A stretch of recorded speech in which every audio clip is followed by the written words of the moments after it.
Esperamos que esse livro traga novos conhecimentos para você. Seu like, mais seu comentário, mais seu compartilhamento, mais sua inscrição, igual nossa enorme gratidão. Não são as perdas nem as quedas que podem fazer fracassar nossas vidas, senão a falta de coragem para levantar e seguir em frente. Samael Alveor.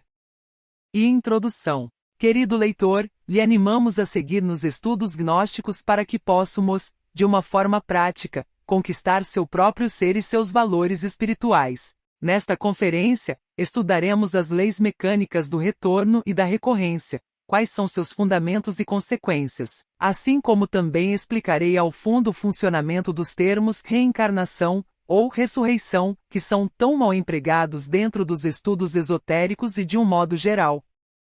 As leis mecânicas.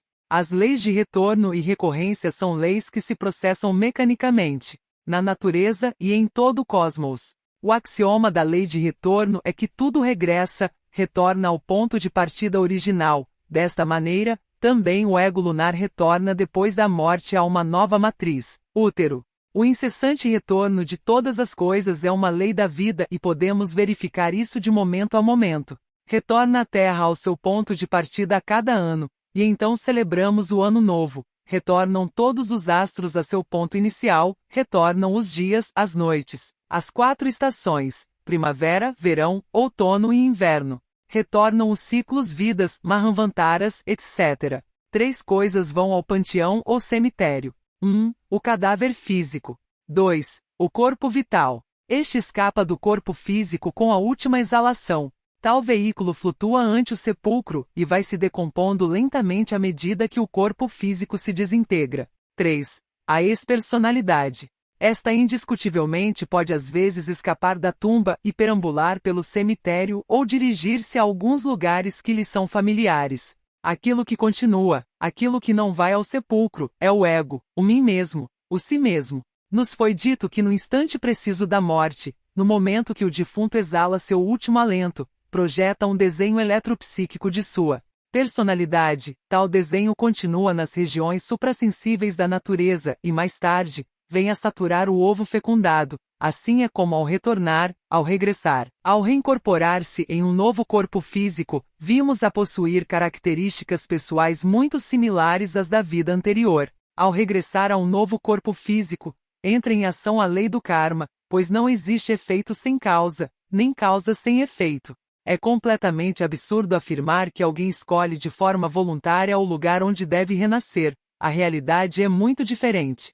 São precisamente os senhores da lei, os anjos do karma, quem seleciona para nós o lugar exato, lar, família, nação, etc., onde devemos reincorporar-nos ou retornar. Se o ego pudesse escolher as condições, lugar ou família, etc., para sua nova reincorporação, então os ambiciosos, orgulhosos, ávaros, cobiçosos, buscariam os palácios, as casas dos milionários, as ricas mansões, os leitos de rosas e de plumas, e o mundo seria todo riqueza e suntuosidade, não haveria pobres, não existiria a dor, nem a amargura, ninguém pagaria karma. Todos poderíamos cometer os piores delitos sem que a justiça celestial nos alcançasse, etc. A lei do retorno está intimamente relacionada com a lei de recorrência. O retorno é de tipo lunar e as forças solares não se relacionam com a lei do retorno e recorrência. Enquanto não dissolvamos o ego, teremos que estar retornando. Hoje o humano incompleto ou humanoide se encontra submetido ao juízo das 48 leis, em um mundo de tremenda mecanicidade, com suas faculdades atrofiadas e preso pelo ego animal, buscando a felicidade e a liberdade fora dele, sem pressentir que a leva dentro. Sente o medo aterrador pela morte e se desespera durante a sua vida. Retorna incessantemente a este vale de lágrimas e à lei de recorrência, o Capturra, fazendo-o reviver os acontecimentos de sua vida anterior. Enquanto alguém tem a possibilidade de salvação, pode regressar a uma nova matriz e revestir-se com um novo corpo físico, embora quando o caso está perdido, quando nos tornamos definitivamente malvados, quando já nenhum castigo nos é útil, então é claro que já não voltamos. Não nos é dado um novo corpo e entramos nos mundos infernos, onde somente se ouve o pranto e o ranger de dentes. Nós regressamos a este mundo com o propósito de tornar-nos perfeitos, pois desgraçadamente somos pecadores e necessitamos acabar com nossos erros. As almas das plantas, dos animais e das pedras são os elementais da natureza. Eles também regressam a este mundo de forma contínua. Por exemplo, se uma planta seca e morre, o elemental de dito vegetal renasce em outra planta, ou se um animal morre, o elemental dessa criatura regressa em um novo organismo animal. Cada alma é artífice de seu próprio destino. Se ela faz o bem, então recebe boa sorte, e se faz más obras, renasce neste mundo para sofrer e pagar tudo o que deve. Agora se explicará por que uns nascem em colchão de plumas e outros na desgraça. Escrito está com letras de ouro no livro da vida que as pessoas regressam a este mundo 108 vezes. Tudo depende dos acontecimentos da vida, pois às vezes temos que regressar em corpo feminino e outras em masculino, isso de acordo com os atos de nossa vida anterior. A humanidade só poderá entender o porquê do retorno quando logre o despertar da consciência. Com respeito à recorrência temos, igual voltar, ocorrência igual ocorrer, ou seja, acontecer de novo, repetir os acontecimentos de vidas anteriores. O humanoide ou o homem incompleto não pode mudar as circunstâncias, senão que é vítima delas. Tudo lhe acontece, como quando chove, como quando troveja. Ele tem a ilusão de que faz, mas não tem o poder de fazer. Tudo sucede através dele. Existem variadas formas de funcionamento destas leis mecânicas, pois abarcam os mundos do inalterável infinito. Tudo o que sucedeu na velha Lua, neste satélite que ilumina a face da Terra durante as horas noturnas, está se repetindo agora mesmo em nosso planeta Terra. Com outras palavras, afirmaremos o seguinte: toda a história da Terra e de suas raças desde o amanhecer da vida é uma repetição da história dos selenitas que outrora habitaram a Lua, quando ainda estava viva, tinha vida em abundância. Vejamos, pois, como trabalha a lei de recorrência em todos os cantos do espaço infinito. Passemos agora a estudar o modus operandi desta grande lei no humano incompleto, ou humanoide. Ao reincorporar-nos, ao regressar, ao retornar, repetimos detalhadamente todos os acontecimentos de nossas passadas existências. Existem sujeitos de rigorosa repetição, casos concretos de egos que retornam durante muitos séculos no seio de uma mesma família, cidade e nação. Esses são justamente aqueles que, devido à incessante repetição, podem predizer com absoluta clareza o que lhes aguarda no futuro. São os que podem dizer, por exemplo: me casarei aos 30 anos, terei uma mulher de tal cor, de tal estatura, tantos filhos, meu pai morrerá em tal idade, minha mãe em tal outra, meu negócio dará frutos ou fracassará, etc. E é claro que tudo isto vem depois a suceder com exatidão assombrosa. São pessoas que sabem seu papel à força de tanto repeti-lo, que não o ignoram, e isso é tudo. Entram neste assunto também as crianças prodígios que tanto assombram as pessoas de sua época. Comumente se trata de egos. Sabem seu ofício de memória e ao retornar o fazem a maravilha desde os primeiros anos de sua infância. É assombrosa a lei de recorrência. As pessoas comumente repetem sempre seus mesmos dramas, os comediantes uma e outra vez em cada uma de suas sucessivas vidas, repetem suas mesmas palhaçadas. Os perversos se reincorporam continuamente para repetir incessantemente as mesmas tragédias. Todos esses eventos próprios da existência repetida vão acompanhados sempre das boas ou más consequências de acordo com a lei de causa e efeito. Assim, voltará o assassino a ver-se na horripilante ocasião de assassinar, mas será o assassinado, voltará o ladrão a ver-se com a mesma oportunidade de roubar, mas será metido na cadeia. Sentirá o bandido o mesmo desejo de correr, de usar pernas para o delito, mas não terá pernas. Nascerá inválido ou as perderá em qualquer tragédia. Só o ser pode fazer, só o ser pode originar novas circunstâncias, só o ser pode mudar esta ordem de coisas, mas o humanoide não tem encarnado o ser. Só santificando-nos poderemos liberar-nos da lei de recorrência. A este mundo nos mandam os anjos do destino. Eles têm anotadas em seus livros nossas boas ou más ações. Enquanto não cheguemos à perfeição, nos mandarão a este mundo ditos anjos. A fé sem obras é fé morta, necessitamos fé viva e esta deve fundamentar-se nas boas obras. É urgente viver de acordo com os ensinamentos de nosso Senhor Jesus Cristo.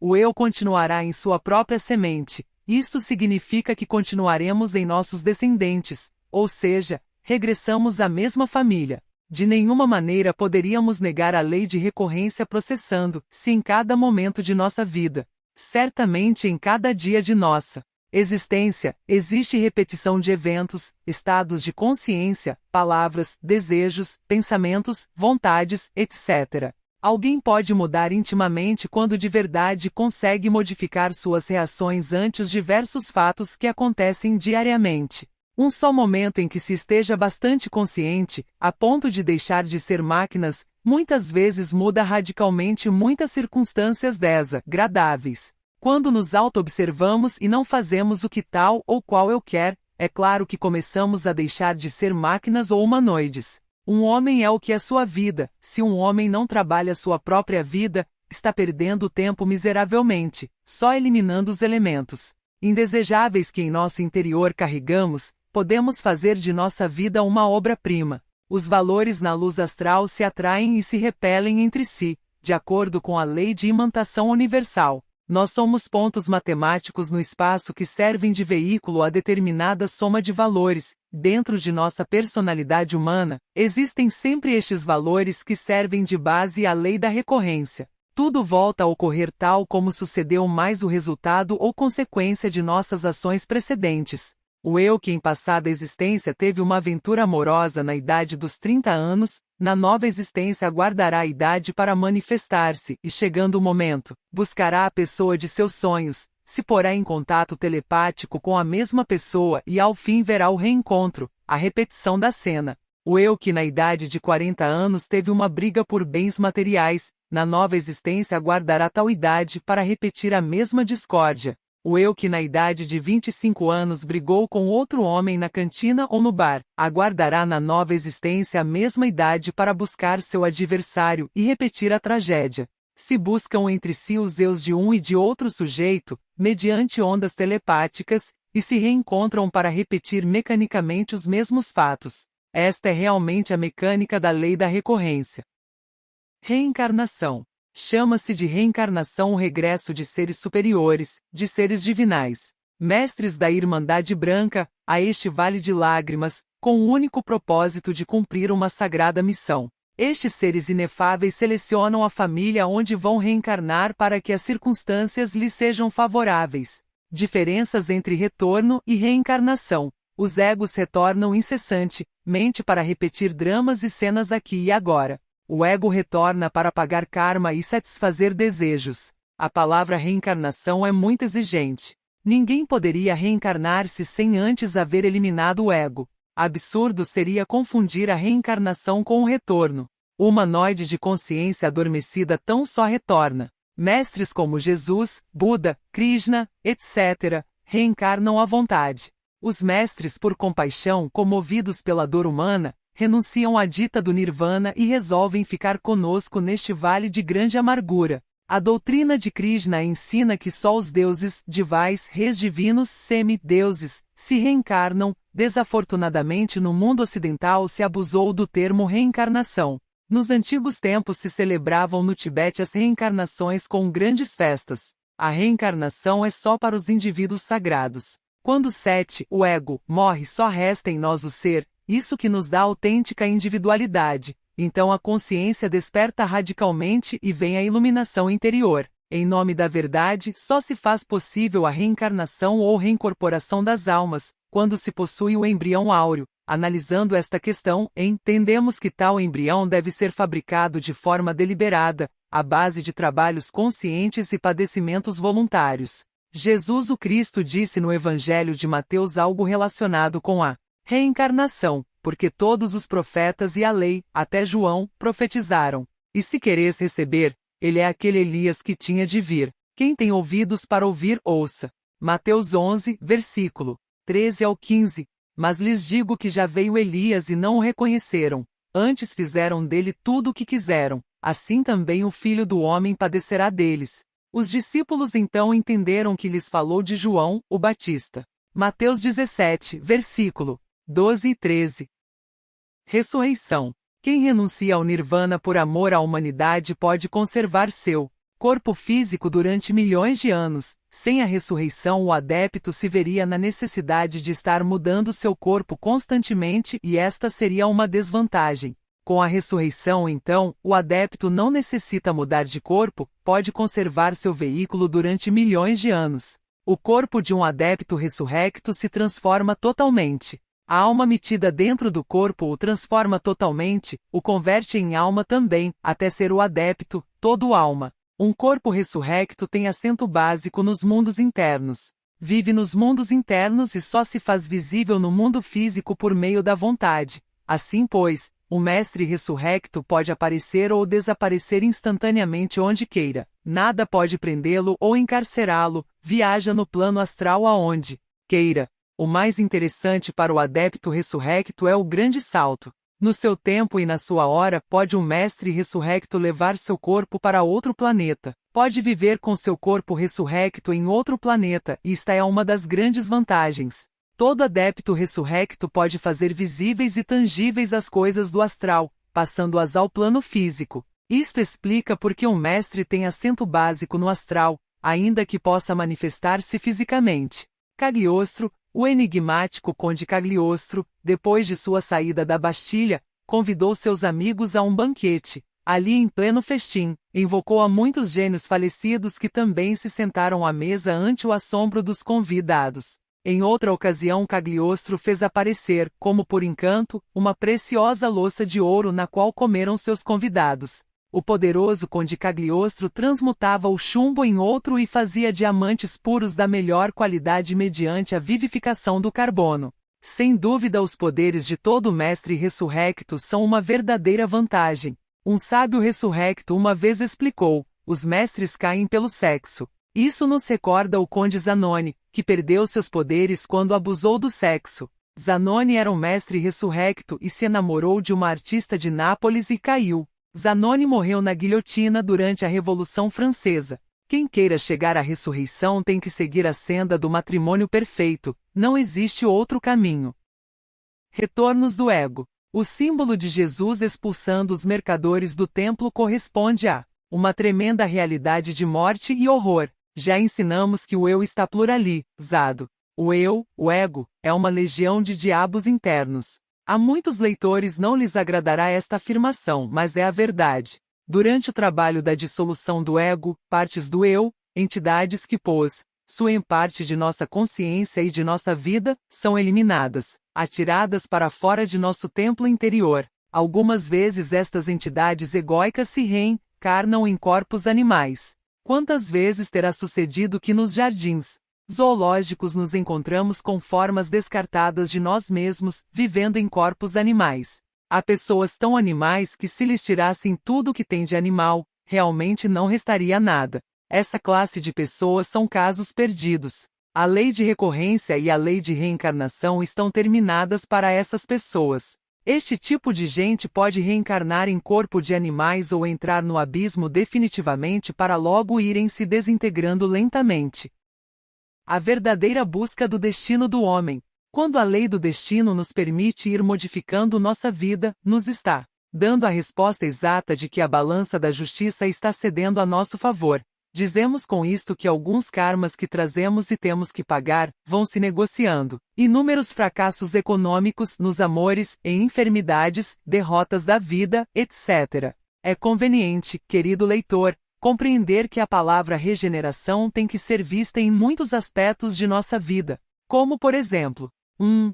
Ordenar nosso vocabulário é regenerar-se. 2. Ordenar o que pensamos é regenerar-se. 3. Ordenar nossos sentidos é regenerar-se. 4.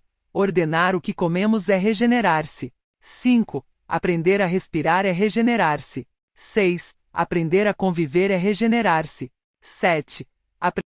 Epílogo. Querido leitor, nesta conferência foi exposto de uma forma clara como a causa, uma e outra vez, de todos nossos males se denomina ego. Esclarecemos que a reencarnação é um processo de altíssimo nível espiritual e que se faz de forma consciente pelo adepto, ou seja, pelo ser que despertou sua consciência. De forma idêntica, vimos como a causa de que tenhamos existências dentro da roda do Sansara é o ego, e ademais, que por isso nos ocorrem os mesmos problemas uma e outra vez, sem que nos demos conta que estamos dentro de um jogo, onde se criam os espaços e eventos para que o ego possa manifestar-se e fortalecer-se. Por isso, a morte do ego em nós, ou seja, o primeiro fator da revolução da consciência, implica no segundo fator, posto que ao morrer um defeito, nasce uma virtude em nosso interior e também transcendemos as leis que nos atam a um mundo cheio de sofrimentos, dor e miséria.